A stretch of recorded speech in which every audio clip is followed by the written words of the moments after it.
मान्यवर, अभी एक फैशन हो गया है, आम्बेडकर आम्बेडकर आम्बेडकर आम्बेडकर आम्बेडकर आम्बेडकर। इतना नाम अगर भगवान का लेते तो 7 जन्मों तक स्वर्ग मिल जाता। अच्छी बात है ना? सुनिए तो, सुनिए ना, आप सुनिए ना, मैं बताता हूं। हमें तो आनंद है कि आम्बेडकर का नाम लेते हैं। आम्बेडकर का नाम अभी 100 बार ज्यादा लो, परंतु साच अर्थ में आम्बेडकर जी के प्रति आपका भाव क्या है ये मैं बताता हूं। मान्यवर, आम्बेडकर जी को देश की पहली कैबिनेट से इस्तीफा क्यों दे दिया? आम्बेडकर जी ने कई बार कहा कि अनुसूचित जातियों और जनजातियों से हुए व्यवहार से मैं असंतुष्ट हूं, सरकार की विदेश नीति से मैं असहमत हूं और आर्टिकल 370 से मैं असहमत हूं। इसलिए वो छोड़ना चाहते थे। उनको आश्वासन दिया गया, आश्वासन पूरा नहीं हुआ। उन्होंने इग्नोरेंस के चलते इस्तीफा दे दिया और एक श्री BC रॉय ने पत्र लिखा कि आम्बेडकर और राजा जी जैसे 2 महानुभाव मंत्रिमंडल छोड़ेंगे तो क्या होगा।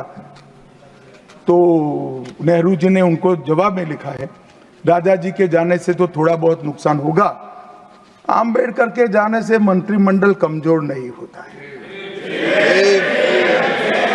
मान्यवर, ये विचार जो खड़गे जी कह रहे हैं ना, क्या आपत्ति है? जिसका विरोध करते हो उसका वोट के लिए नाम देना है, कितना उचित है? क्योंकि अब आम्बेडकर जी को मानने वाले पर्याप्त संख्या में आ गए हैं, इसलिए आप आम्बेडकर आम्बेडकर कर रहे हो। मान्यवर, मुंबई के मेयर ने एक पत्र लिखा था कि मऊ में आम्बेडकर जी का स्मारक बनाना चाहिए। मऊ में जो आम्बेडकर जी का जन्म स्थान था, सुझाव लिखा। उन्होंने कहा आमतौर पर स्मारक निजी पहल से बनाने चाहिए।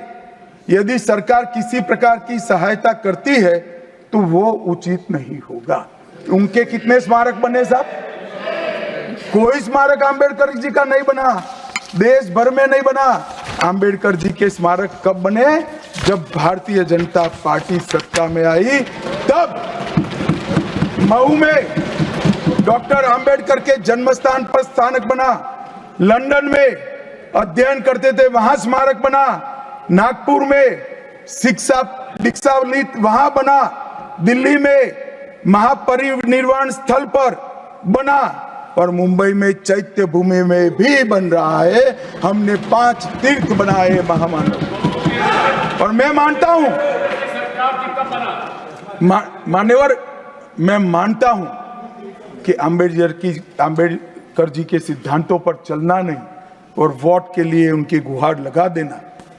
14 अप्रैल को राष्ट्रीय समरसता दिवस घोषित किया हमने। 26 नवंबर को संविधान दिवस घोषित किया। उस वक्त भी इसका विरोध कांग्रेस के वरिष्ठ नेताओं ने किया। मान्यवर,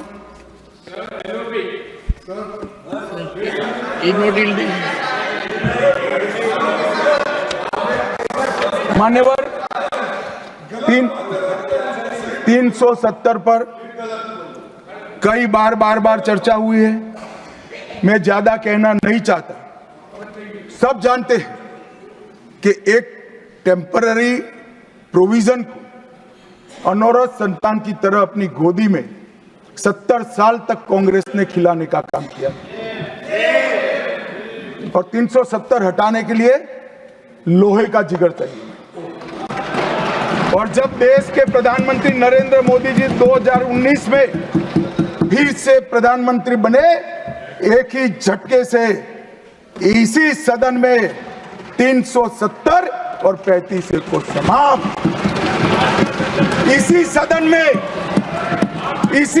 में कहते थे खून की नदियां बह जाएगी। खून की नदियां छोड़ो, कंकड़ चलाने की किसी की हिम्मत नहीं है। और मान्यवर, क्या हुआ? इसके बाद क्या हुआ? 35,000 पंचायत के सदस्य आजादी के बाद पहली बार चुनकर आए। 2,11,00,000 एक वर्ष में पर्यटक आए। पत्थरबाजी शून्य हो गई। आतंकवादी घटना 92% कम हो गई। एरिया डोमिनेशन बढ़ा। 33 साल के बाद घाटी में थिएटर में रात्रि का शो चल रहा है। 34 साल के बाद ताजिया का जुलूस निकला। पहाड़ी, गुर्जर, बकरवाल और वाल्मीकि को आरक्षण मिला और घाटी के हर घर तिरंगा अभियान भी चला। श्रीनगर में फॉर्मूला 4 कार रेसिंग हुई। लाल चौक पर तिरंगा शान से फहरता है और दुनिया का सबसे ऊंचा रेलवे आर्च ब्रिज आज चिनाब नदी पर बन रहा है। सबसे बड़ी लंबी ट्रांसपोर्टेशन टनल पीर पंजाल में बनी और निर्यात रैंकिंग में अपना कश्मीर सभी यूटी में नंबर 1 पर निर्यात में आया।